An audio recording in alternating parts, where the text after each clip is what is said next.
Hello, everyone, and welcome to the Hodder cast. Today we have very special guest, Josh Seglia, or Josh. How do I say your last name? I've probably just messed up saying it. That's all right. She Gala. Gala. Okay, Yeah. thank you. Very European. Yes, Josh. Josh and I, we've known each other for a couple years now through Tatiana, and met at a few conferences, and Yeah. uh, looking forward to having a conversation today about CBDCs. Josh, where are you based today? I'm calling out of Berlin. Oh, very nice. Yeah. Okay. Yeah. So very close to all the action on CBDCs, but it is happening everywhere all around the world, nightmarishly. So can't wait to get into it. Yeah, I'm based here in Jacksonville, Florida, and I'm hoping this, DeSantis will do his best to prevent anything like that from coming. But it seems to be a big power force that's like pushing this movement. Right. But first, Right. let's just get like a background of you. How did you get involved with Bitcoin, and what are your main focuses on? You can maybe tell us a little bit about your companies. Yeah, sure. So, well, in 2003 or something like that, I launched the world's first swap site where women could swap clothes with each other. And this was all about like trying to get away from central banking and trying to figure out alternative economies. But I really quickly learned that swapping is just a terrible way of doing business, because if someone really likes something that someone's got, but the other person doesn't like anything they have, then the deal falls through. So it's good to have some sort of credit in the middle that you can use in an entire marketplace. Of course, it seems normal, right? But as as you're young and trying to make changes in the world, you come across these things, and so I was looking at the time, probably around about 2007, six, something like that, and came across what the cypherpunks were trying to do by having a digital money, because I didn't want to be a central bank in this swap. So I didn't want to start issuing credits, because how many do I issue? So I was trying to look for something else, but I didn't know what I was looking for really. I just thought, there must be some sort of credit system and of course, came across what the cypherpunks were doing, and really seemed like an unsolvable problem, the double spend problem, where you have and most people know when I have a JPEG, I can't send you back the JPEG, and you know, what do you still have a copy of it or what? So these rare digital assets, it just wasn't a thing that was possible, even with really complex cryptography. And and so then I sort of stopped thinking about it for a while, and it kept on going. But then in 2010, the Satoshi white paper came across my table, and I just fell in love. I thought, wow, she's done it. This is it. This is the ultimate way of dealing with scarcity, digital scarcity, and fell down that rabbit hole, and ended up implementing it into swap style, where people could put this URL, the long Bitcoin string, and of course no one knew what the hell that was. It was weird, my weird thing in there, and not many people used it, but it was the first step. And then yeah, I ended up later on losing a lot of money in the very first Bitcoin exchange that went broke, which was Mt. Gox. And from there I wanted to build a transparency protocol for exchanges, so I built the glass books protocol. And um, and this was a way for anybody to audit an exchange in real time, very easily, like grandma friendly. And Peter Todd and Gregory Maxwell had their version, which was something else, and it was too complex. It was too mathematical. So I really wanted to focus on ease of use, and so we launched Voltoro, which was the world's first Bitcoin physical gold exchange in 2015, with the Glassbooks protocol. So anyone could always audit the exchange and make sure that the funds are there. So we don't have this fractional reserve system, because we all got into Bitcoin to get away from fractional reserve banking. Yet all these exchanges, we had to trust them that they had the money. So that launched, and it's still going to this day. That's Voltoro.com. It's VAULTORO. So here's a little spelling there, cat, Voltoro. And you can buy trade Bitcoin and physical gold back and forth. So that's really useful. But really, in 2019, I flew over to La BitConf, the Latin American Bitcoin conference, one of the best conferences in the world. It's happening again very soon, actually.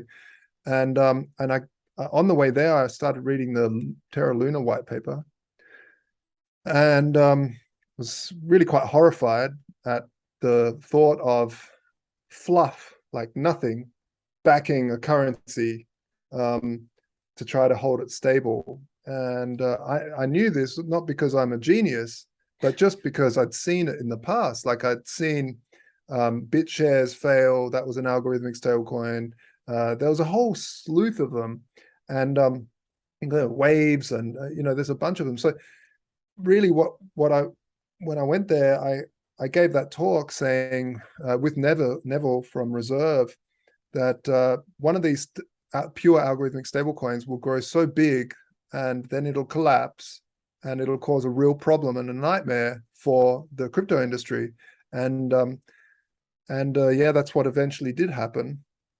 And but on the way back there, I started thinking about how to build a proper stablecoin protocol. And then, yeah, here we are a few years later, and we're about to launch, and it's fully collateralized, fully backed, decentralized, so that people can lock up assets into smart vaults, and you can provably see how much is locked up, and you still have control of your keys, so you don't need to give up keys like people did in Celsius. They lock up assets and they mint fresh S euro, or S dollar, S Indian rupee, or S. So there'll be a whole suite of stable coins, and you can borrow against it. And how we're launching is using a launch event called a bonding curve offering, and that's a really interesting way to basically get hold of the very first S euro for under a euro. And so it's a great way for yield farmers to really quickly earn a good yield, plus help us build the protocol, which will help fight against the CBDCs and such that are coming out very soon. So the whole point is to really make sure that we are battle ready as a community, and have real decentralized stablecoins, not Tether, not USDC, not these coins that have basically got $1 in the bank for every ERC20 floating around. Rather, you want a decentralized mechanism that has more value locked up, just like the gold standard. That's why it's called the standard. It's the governments back then, they had gold locked up, which backed the fiat floating around. But this time, rather than a government holding that, you put Bitcoin, wrapped Bitcoin or Ethereum into smart contracts that you still hold the private key. You lock that contract up, and then you can mint up to that much value as stable cryptocurrency. And that's a debt then to yourself. So you're borrowing money from yourself at 0% interest as well, with no time limit, and no one asking you if you're allowed to do that. So no permission. And so this is really key, and why I'm interested in the CBDC debate, because it's a very, very dangerous thing that's happening, and a lot of crypto people are championing it in like it's going to be like a big pump for crypto, but and we can go into why that's not the case. Yeah, maybe maybe just give a definition, like what are CBDCs and kind of what are the core problems you see with them? Well, okay, so CBDCs are basically a problem that doesn't really need to be solved, but it's a problem that needs to be solved if you're a state looking to grab more power and are scared of its people. So it stands for Central Bank Digital Currency. And the whole point is that rather than, they looked at Bitcoin and thought, how can we make a version of that that's more controlled? Because programmable money is really useful, right? If it's decentralized, if nobody controls it, programmable money is amazing. We can say, hey, if this, then that, like if it's a blue sky and whatever, you can make any rule set up. If you've got oracles that will like define if that was true, you can trigger events. And this is how like we're getting amazing efficiencies, like decentralized marketplaces, where rather than getting the piddly 0.1%, 0.5% interest in your bank account, because guess what happens? The bank actually gives you your money to a third party. The third party gives it to another third party. That third party gives it to a brokerage. That brokerage gives it to a market maker, who eventually puts it in the market, hopefully makes some money from it, and then pays everyone up the line until you get your little piddly bit of interest. Rather, the DeFi space go, hey, you know what? You just take your money and put it in a computer program called an automated market maker, and it pays you directly. And that's why you can get yields like, I don't know, 20%, 10%, like crazy yields, because you're cutting out and making efficiencies so much better. And that all happens because of programmable money. You can program this stuff. But if it's a centralized programmable money, you're looking at a complete nightmare. And we can talk about some of these scenarios and why they're nightmares, if you want.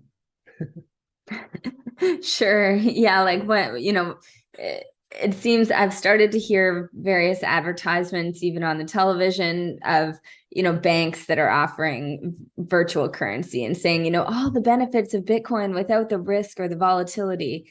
And, it's like, these are really the exact opposite of Bitcoin. They're just created out of thin air. There's no supply cap, and private ledger based system. There's probably not any audit capability, like, which, to your point earlier, but the draconian ways that it could be used, like to control people, that we're already seeing in China with the if it gets linked to the social credit system.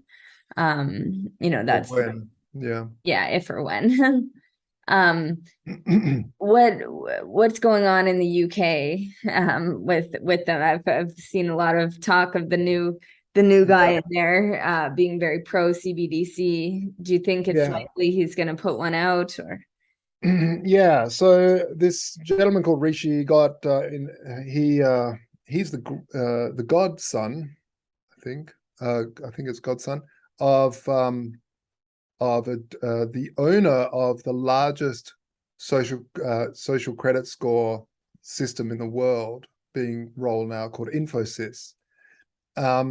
And he's already giving talks about how CBDCs are great in the UK.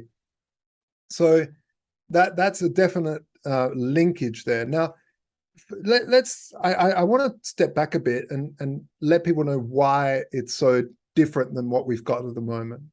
So what we've got at the moment, and people will say, oh, you've got already digital money. What's the difference? Well, the difference is right now, you have a contract with your bank, your retail bank, and that contract states that everything's private according to that bank. There's a little bit of, the bank knows they could turn you off, they can do stuff. So there's a bit of control. So the best thing is cash. Cash is totally anonymous. You've got some cash, it's fungible. You can use it anywhere. No one's going to stop you. Of course, there are some codes on the cash, so it can be traced and tracked, and that's great because there's some criminals that might use it, and so the state can use that to try and fight crime. But that's the most anonymous version of fiat currency that we have. And the digital currency with the bank is like, if I go and buy something, the bank knows it. But how it happens currently is all of these banks, they don't. If I send you money through the bank account, or I buy something from your shop, you see that in your account, but actually the banks haven't swapped that or settled that yet. So what happens at the end of the day is that the central banks basically go through and make every bank even. So they go, oh, okay, this bank, like, I don't know, there's like in the UK it's like 300 plus banks, and they will basically settle all the differences that they have. So a whole bunch of people sent money over here and here and here, but they also sent money here. So what's the difference? Okay, let's just settle the difference and done. And this is all done by the central, but the central authority, the main governmental central authority, doesn't see all the details, didn't see that I actually bought something from your shop. All they know is there's a bunch of money from this bank that needs to be settled with that bank, and that's it. So there's at least a separation of control. And so when you take that away, what happens? Well, let's say you suddenly the central authority gets track of every single transaction on a micro level, what it is, who it is, where it is, why it is, even if you can connect enough data points. And then your money doesn't become your money anymore, because let's say there's another lockdown. Well, now they can say, oh, well, there's a lockdown, because that's now not a prison term anymore. That's now somehow a term that governments can use to say everybody is locked down. And everyone goes, oh, yeah, yeah, lockdown. And so your money now isn't able to be spent maybe 2, 3, 4 kilometers away from your house. So now it's not really your money, because this programmable money, you'll go and buy something and it won't work. Mm-hmm. So, and usually what will happen is people go, oh, well, then I'll go get cash out. Well, maybe you can't get cash out anymore. Maybe under such emergencies, they'll just stop any cash usage because it's Kind of, spreading they germs. kind of did stop cash during COVID times, at least in America. A lot of places refused, and in Canada, I know too. My mom was working at a wine shop, and they put in a rule that they couldn't accept cash because of the germs. So, Yeah, um, yeah. so There you yeah, and go. it's pretty reasonable that would happen. Yeah, absolutely. And I mean, if we look around though, there's all sorts of reasons that governments could do certain things, like climate change. All of a sudden, you have to buy carbon credits for everything that you do, or hey, you've already bought this much petrol or gas. This is too much, and then you have to justify why you're paying that, buying more gas, because you had to drive over to your sick grandma house more often this week and quickly ask for permission to spend your money. And what Hmm. money is a store of your wealth, store of your time, store of or an ancestor's time if you've been inherited. But it's a store of value that work has been put in, and now you're giving it across to the central bank to say, no, I know that you toiled for that, but no, no. Computer says no. And I mean, you can go to all sorts of nightmarish scenarios where, oh, we've got an obesity epidemic, so anything that's got too much sugar is now not. Oh, we noticed that you purchased this much sugar last month. We're going to have to give you a bad score, or your insurance now shares data because the insurance is now also federal because everyone's hurting themselves too much. So now, so you can start to really quickly, if you have this central database, rather than just, and it's one single change of having a central database to having all of these little banks that have contracts with you to not share your private data. Of course, the government could go in and say, hey, we want to subpoena the bank for your financial transactions. That's how it should work. If it probably does. Maybe they already have just access to it. Who knows? But generally speaking, there's at least a bunch of stuff to do, and the paper trail and courts and stuff to do that. But with the CBDC or a central authority like that, that's just gone out the window. I was reading something earlier about Biden's infrastructure bill from last year, that it Yeah. actually had a kill switch for cars in there. So, if the CBDC, like if that's not bad enough, they can just turn your car off as well. Like, the whole thing is just, it's getting so insane to imagine living in this kind of world. Like, it's like worse than 1984, even predicted. If it's, well, maybe not worse, but we're really getting close to that kind of reality. And Yeah. like you Well, said, it's just one little switch. But what do you think, if everyone refuses to do it, it wouldn't work? Or like, how do you think something like this really could be rolled out? Like, won't the banks fight it because they stand to lose a lot of money if they're just disintermediated? I think the thing with banks are, they generally, what they do is they are already selling financial fintech products, like they sell insurances and things like this. So all they'll do is sell some sort of app that will be your wallet for the CBDC. So Mm, you'll still have an account at the bank. I used to think people would get an account directly at the central bank, which effectively you do, but maybe they will give the guise of competition by, oh, you still can go to, XYZ bank, and oh, because they offer different insurances and different products as well as your handy dandy wallet. And I one of the good sayings to always remember is that the road to hell is paved with ease, yeah. with convenience, and so that's really important to remember. But some of the biggest thing that scares me is the amount of control. Look, whether you are for, like full on masking it up and get every booster under the sun or not, the fact is, over the last 3 years, we saw how governments can really ratchet control globally, uh, to an experimental medication that was supposedly had a lot of virtues behind them.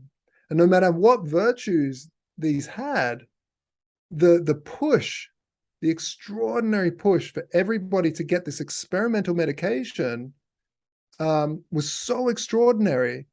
And now imagine if and they were openly saying, fine them $100 one week, $200 next week, 300, 500 in the next week, until they do. And soon enough, we'll have no. Imagine at the CBDC, they just say, oh, well, they don't have the special stamp, they didn't do the social credit thing or whatever. Hmm. Turn them off. So lock them out. And this is something that I've already seen starting to happen with the experiments that they're doing in China with their CBDC, is a shelf life on your money. So your money starts to have an expiry date. So imagine if there's a big financial crisis and they need to stimulate the economy, then all they need to do is centrally say, right, everybody's money has an expiration date now. So you better spend it. You can't save it. If you save it, it'll expire, it'll run out of money, it'll run out of value.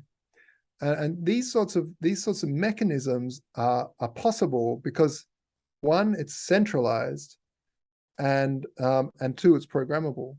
And this is the fundamental difference behind something like Bitcoin or Ethereum versus these CBDCs. Oh God, it's so scary to think about. Um, and if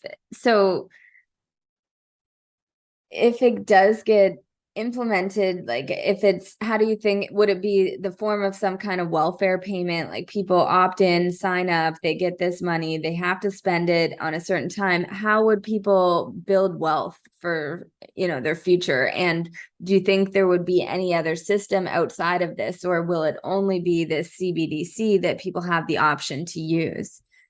Like what happens Well, to gold and Bitcoin?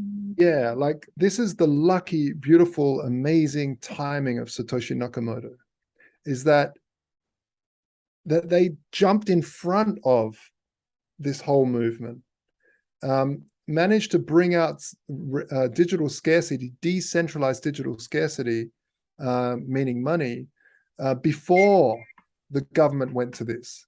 And a lot of people think, oh, the government will have some blockchain or something and it'll be great because it'll, I can then use it on DEXs. And no, not at all. This will be very, very centralized.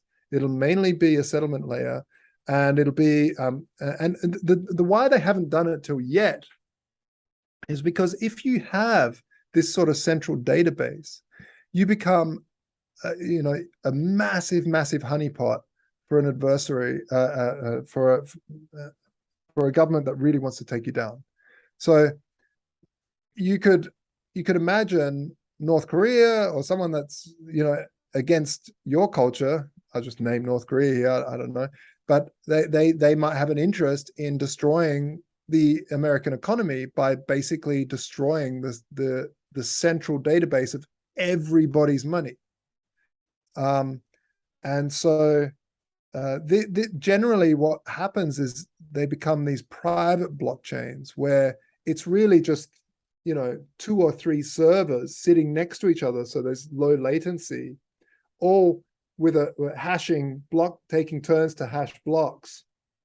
And so really it's not a blockchain. It is they could effectively say it's a blockchain, but it's not in any way anywhere similar or resemblance of Bitcoin or Ethereum or anything like that.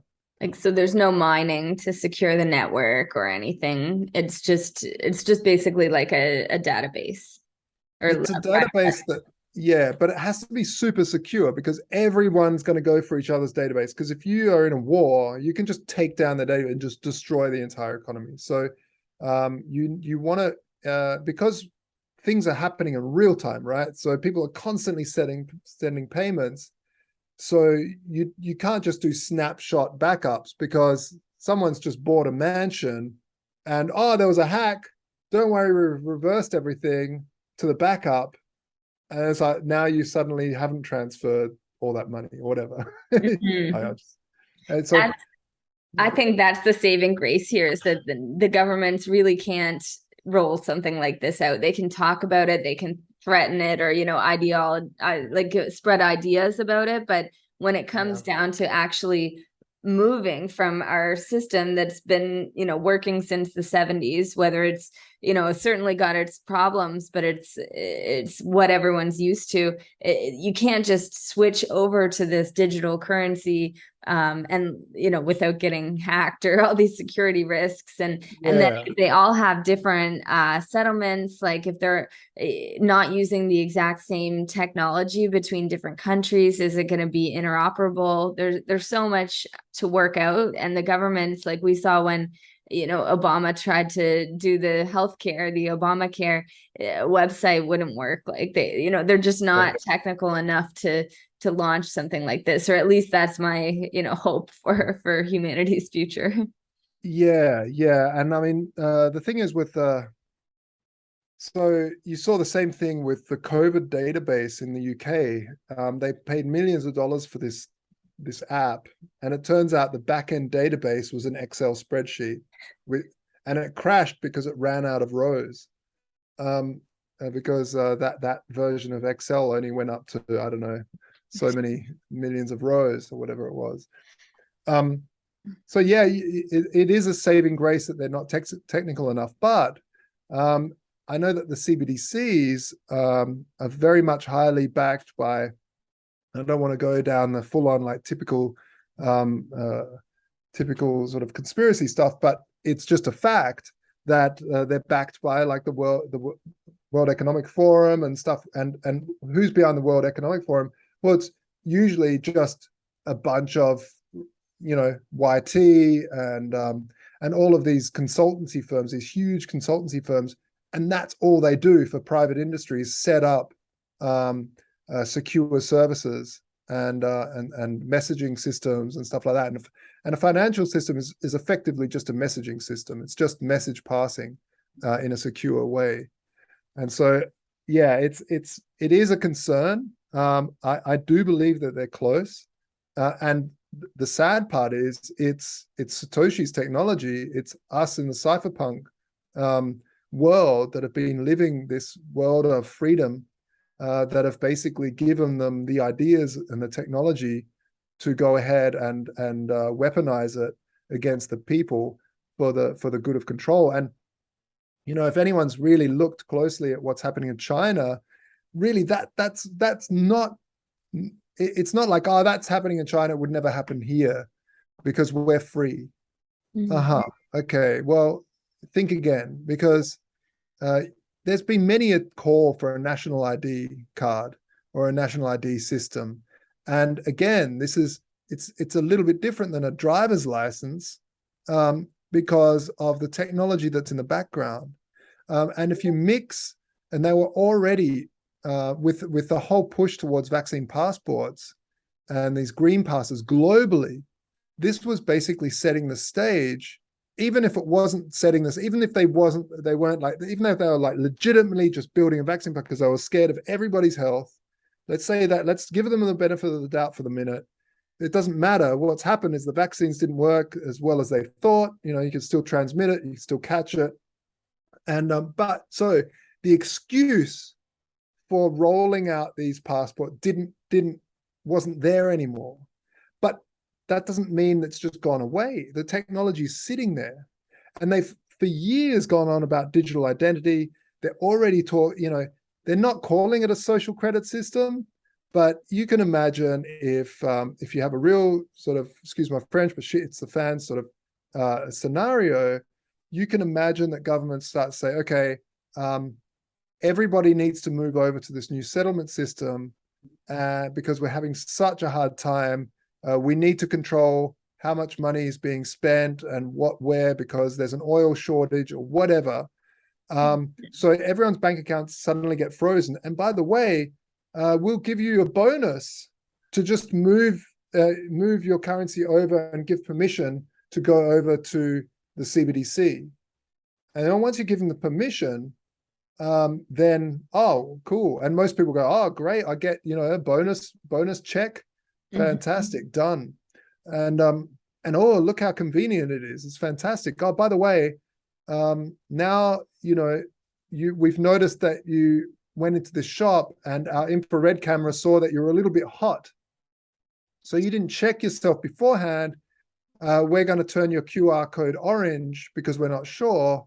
So that means you can't spend any of your money outside of a 1 kilometer radius of your house, and you can't catch a train or you fly or anything. I know that a lot of people listening to this might say, he's just a doomsdayer, pointing out all the worst case scenarios. But this is what you need to do to make sure that we don't just head towards the dystopia by thinking that everything that's passed to us from a central authority is some amazing tool that is wonderful for us and is in our best interest. At the end of the day, you have to think always, if it's the old trope of like, if the item's free, then you're the product. And that's really the same with this. If it's free and convenient, well, who's standing to win? Why do they even want this? Is it literally so they can have faster payments? I mean, one of the lines I've seen lately is financial inclusion, like the whole, rhetoric of early Bitcoin, like, oh, there's so many unbanked people. We need to create a digital currency that will, help them. But, the inclusion is just like inclusion to pay taxes or inclusion to be controlled. Yeah. Yeah, that's a big one. That's a big one. And they'll also so the things that they'll bring out is like financial inclusion for the virtues, and then for the bad things, like we've got to stop all the criminals and they'll bring out the worst things, so that if you aren't for that, then you must be one of those. And we already saw this with the internet debate from years ago. I remember in Australia, they wanted to put in an internet filter so they could track everything just publicly. They probably do anyway, but they said, oh, we can't because it'll slow everything down. That was the main thing. That was the only reason they didn't do it. And then like a year later, the same party that was really pushing for an internet filter was pushing for a new, faster internet that was centrally controlled through that was like they shifted. But the thing was that back then they said the same thing. We need to stop pedophiles and child abuse and stuff. Absolutely, you do. But what did they do with that? They said, if you're not for the internet filter, you must be a child abuser. And it's like, hang on, where did this dichotomy come from? And that sort of straw man stuff will happen with CBDCs as well. Is they'll pull out the worst of mankind and say, you are the worst of mankind if you don't go over to this new virtuous thing that we're offering. And so it's very, very important to see that for what it is, which is total malarkey and something to watch out for. Just like with the vaccines, if you didn't get it, you might kill your grandmother, or that whole rhetoric when it was Yeah, they just Yeah. make it so that they take it to the complete extreme, and so many people go along with it. And then if you're not with the majority, it feels like you're really on the outside. Yeah, absolutely. And look, if you want to, if you're a movie buff, there's been plenty of movies made of that you could sort of, I could recommend. One of them was called, I mean, like In Time, for instance, was a movie about where time is money, and the poor had very little time to live, and when your clock ran out, and every time you did something, you paid with time. And this is also, it's a kind of a CBDC, right? It's sort of this programmable money, which is totally dystopian. The poor people are suffering, and then it always ends with the poor revolting against the super wealthy, and but that's one. Obviously, there was one called Early Warning from like 1981, which is also like spells it out. Like it's so strange. It's like looking at right now, except it was made in 1981, and it's this sort of world government sort of type person that wants to put a chip in everyone, and there's a food shortages and to get everyone into the system. So that's a really interesting one. Early Warning, it's called, and They Live is another classic, where these sunglasses that you put on start to show that there's half aliens in this world, that actually control everything. So that's also a really interesting movie. So if people are movie buffs and want to sort of around the concepts of CBDCs that were foretold this stuff, because that's really what you have to look for, some of these creative minds that have come up with this stuff before. Oh, I haven't seen any of those three, so I'll definitely have to check them out. Yeah, Yeah. Oh yeah, goodness. Yeah. yeah. I mean, Oh, yeah. go ahead. No, you go for it. I was just gonna say, what else can we do to avoid this? Like, other than, trying to educate people that it's coming, it just kind of seems like I feel like I've been trying to educate people about Bitcoin for a number of years, and the people that Yeah, don't get it, they just don't. It was like Satoshi really knew when he said, if you don't get it, I don't have time to explain it. Sorry. It's like the people, a lot of my family members, really, they're just so closed-minded to it. And when it was the same thing with all the lockdowns and the vaccines, closed-minded to the idea that they could be bad for you, or any. So I think that same type person, which is definitely yeah, the majority, yeah, will willingly, go to these CBDCs. And then where does it yeah, leave the people that don't want to willingly go to it? Like, will Bitcoin, my fear anyway is that Bitcoin becomes really difficult to obtain or yeah, really difficult to use. Like, certainly if you have it, in self custody, there's not really much that can be done to take it, but getting the on and off ramps, I think, can really clamp down against it or just be eliminated. Or it seems like the regulation is moving towards something where it's going to be harder to have Bitcoin off on cold storage or to use it. yeah, Um, yeah. Um, Bitcoin was designed to be working by itself without permission of the government. That was its design. Everything else that's built on top of Bitcoin in terms of Coinbase and Kraken and everything in between, all of it are conveniences.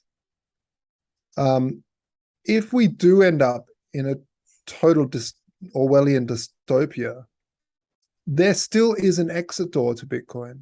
It just means that you will have to try harder. Just almost like right now, if you don't want to use credit cards, if you're like, I'm going to show them, I'm going to use cash, it's just harder. mhm. You have to go and get cash out and actually go into the service station to pay. Um, so it's taking those few steps more. But the fact of the matter is that Bitcoin exists and it cannot be stopped.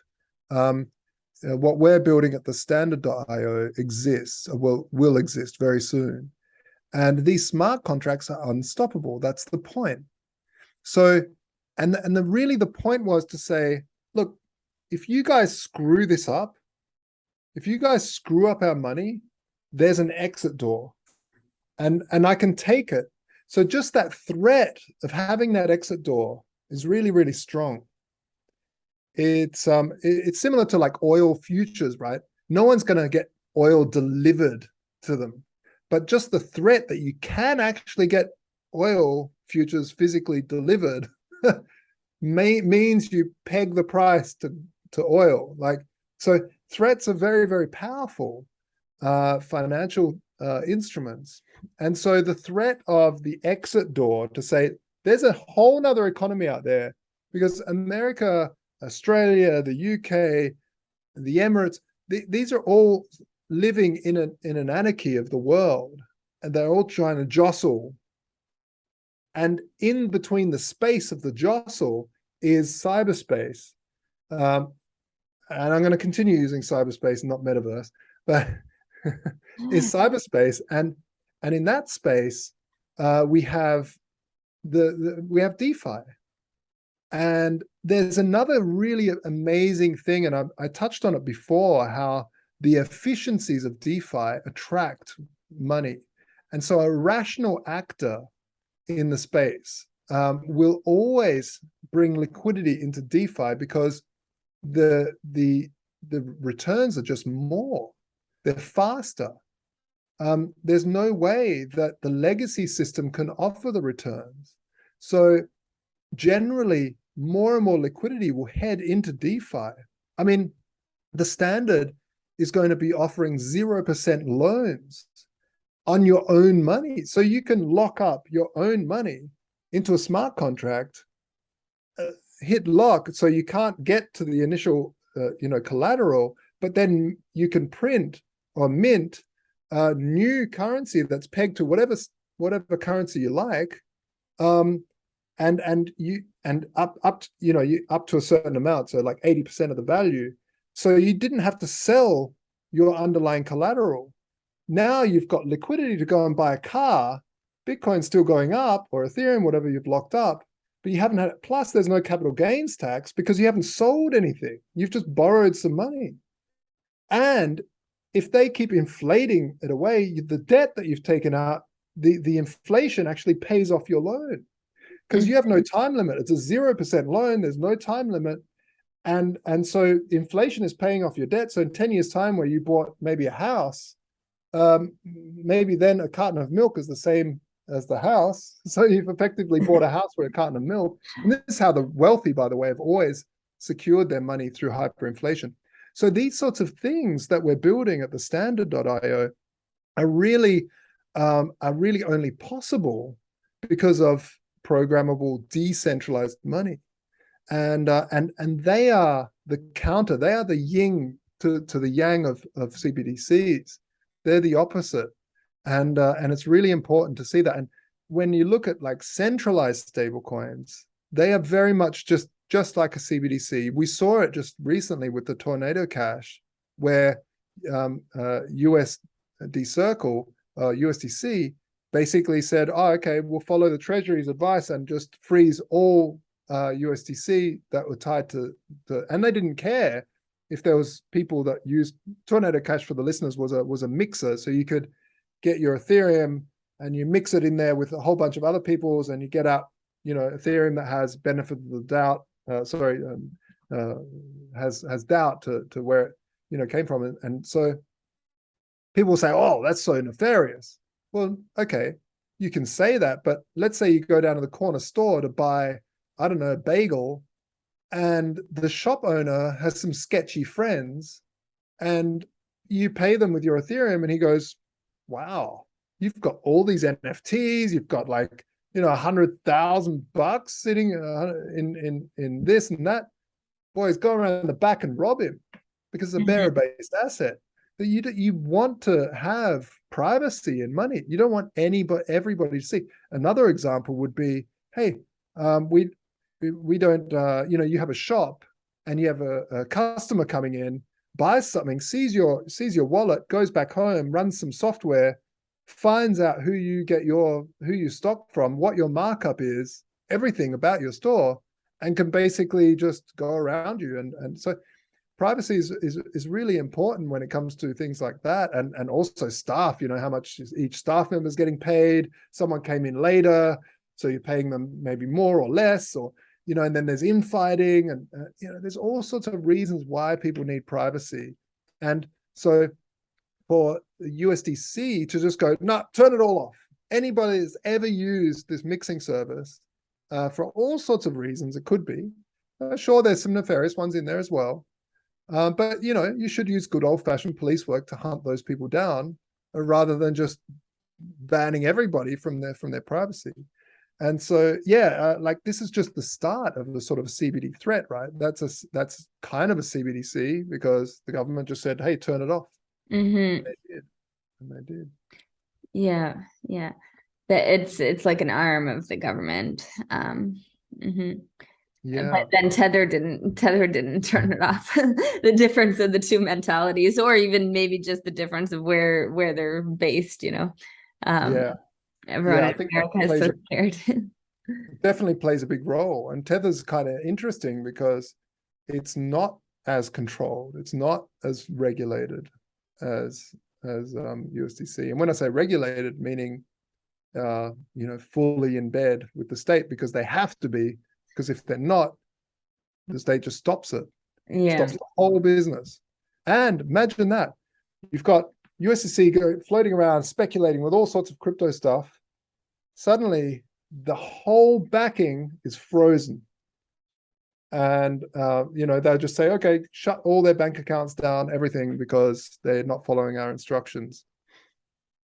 Well, then the entire crypto market suffers, because all of a sudden there's all sorts of liabilities floating around, locking up in DeFi products, and as we saw in DAI, in MakerDAI. So yeah, there's really it's really important. We are at a precipice, at a juncture now, where people need to put effort into supporting projects like ours, to say that and MakerDAO, and there's a whole bunch of them. I don't want to just talk about ours, but it's really important that we support good projects. Shapeshift is another one who's now fully DAO'd.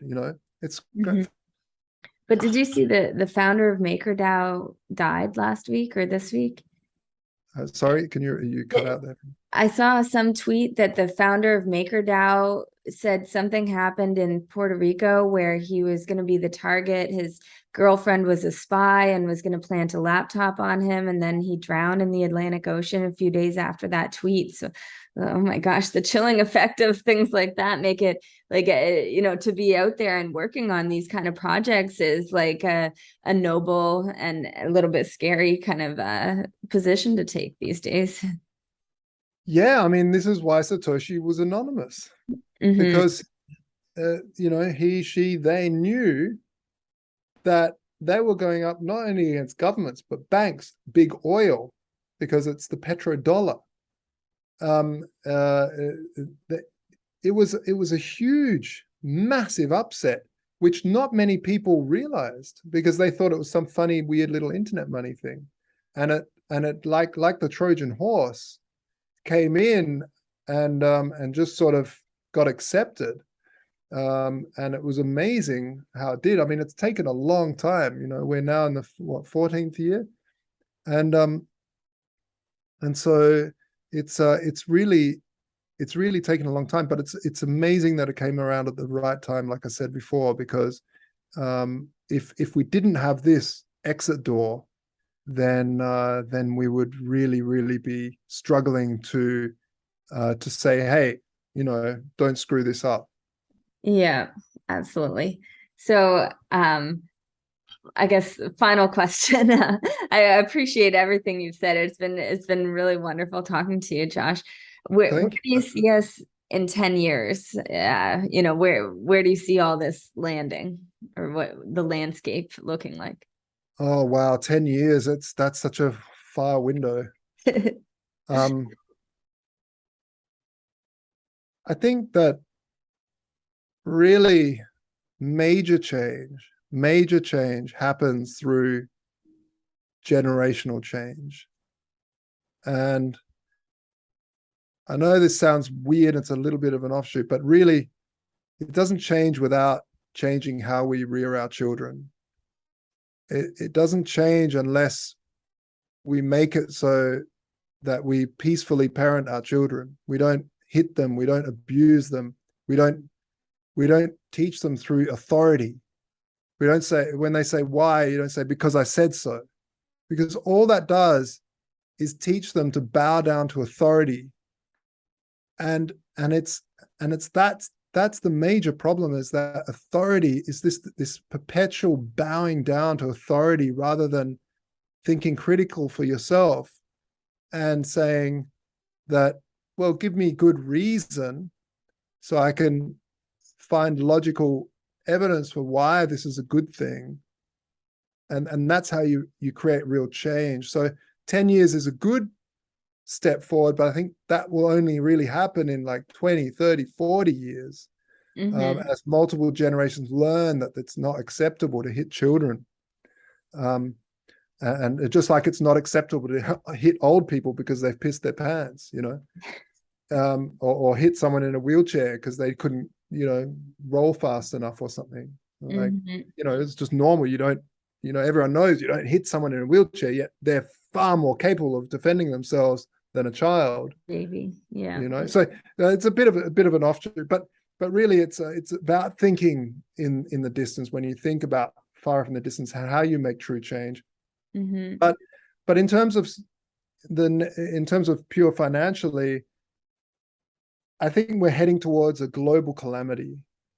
And it's pretty obvious to most people, especially I don't like using left-right, the paradigm, because it's such a divisive, nonsensical beat, because they're both wings of the same beast. But people that care more about, because I see that the binary really is freedom versus tyranny, not left and right. It's freedom versus tyranny. And so if we in the next 10 years can mainly, when we make decisions on policy or regulation, is to think about is this heading towards freedom, or is it heading towards tyranny? And even if it's on our side, because I've seen lots of people that like for, let's say, the Biden administration, and they're really in the left and they love it and everything's hunky-dory, and they will just say, oh, well, there's no point looking at voter fraud, let's say, because no, Trump lost, don't look at it. Look, that I'm happy for you that your team won, right? Whatever. But you have to, if one side is saying something, that could just as easily have been your side.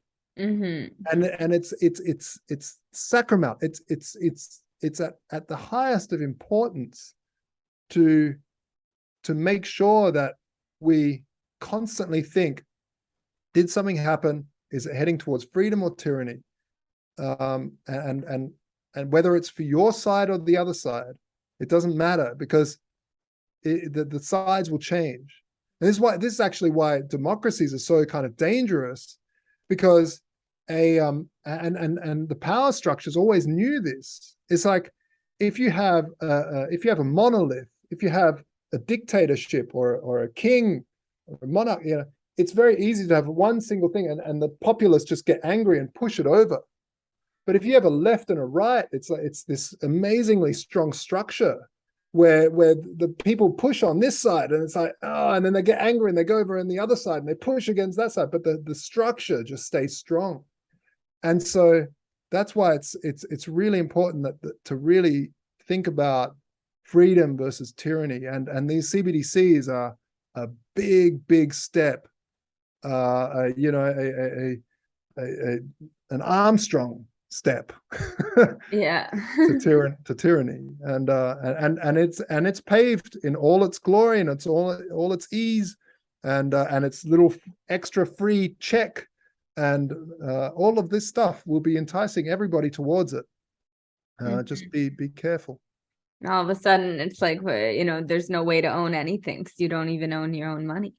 Yeah, I mean, everything's heading towards, I mean, again, to sort of bring up the conspiracy of the It's a bit of a tagline, you want to own nothing, but you'll be happy.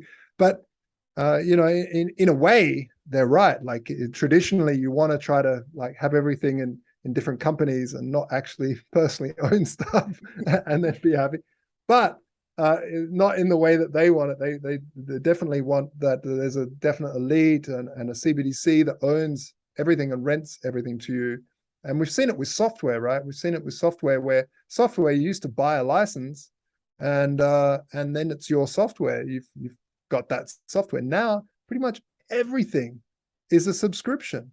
Like you have to pay monthly for everything, and it's extraordinary. So we're definitely heading towards that in the next years, and one another good movie to look at if you want to look at some of the warnings of the past is a film called The Life of Others, and it's about the Stasi in East Germany and how they functioned and how they worked. And this was all about neighbors spying on each other, and oh, they're being sus. They're talking to the West. Oh, they're listening. I heard the Western TV playing, so then they get a fine, or they like, and this sort of the suspicion that starts, and the lives of others are a really great warning for the future, because the CBDCs are also like, hey, we'll pay you some extra in your wallet if you report someone that maybe went past their lockdown, like went for a walk a little bit outside of, or had something bad to say about the current president or whatever it is. You can start to fully control the lives because you are controlling the store of value of their labor, and that's very, very dangerous. Agreed. Yeah. Well, let's hope we just, wake up and never get there. And, I don't know how that's going to happen. It seems like it's just an inevitability right now, but, yeah, I hope the plan B will really work, and things like your company, the Standard, will save people from that kind of tyranny. Yeah, I mean, it's not just us, thank you. It's the whole crypto industry that, not the whole crypto industry. There's definitely bad actors and scams and all sorts, but there's also some very good actors, excuse me. There's also some very good actors in the space who are really building amazing decentralized infrastructure, financial infrastructure, insurance infrastructure, also regenerative and giving charity infrastructure on the in the DeFi space. So there's extraordinarily positive things happening, and it's really important to keep an eye on that, because that'll lift you up rather than push you down. I'm sure if you're listening to this right now, you might feel like, oh, geez, it's all over. What the hell? What's the point? But there is amazing stuff happening. There really, really is amazing stuff happening all around the world, and so yeah, chin up, and let's keep building. Agreed. Yeah, that's a nice note to stop on. Yeah, when humans, get pushed in a corner, we're very ingenuous people, I think, as proven time and time again, and we'll find a way. Absolutely, absolutely. Well said. Thanks, Josh. Where can people find you? Yeah, you can go to thestandard.io, and you can follow all the links there. You can join the waiting list right now, but also it's a DAO, so you can come to the Discord and say you've got some skill sets that you want to share. You can come and help out, and we've got all sorts of things happening, and people getting paid to do certain stuff, like building things or making graphics, or doing podcasts or whatever it is. So there's lots of stuff happening, and yeah, just come and check us out. I'm on Twitter. It's J Shigala, which is my last name, JSCIGALA, on Twitter, and you can follow me there, and yeah, keep keeping me in check and listening to my crazy rants. Awesome. Well, thank you so much. I really appreciate your time today and all the great information you shared. It's an absolute pleasure, Sasha. Thank you for having me.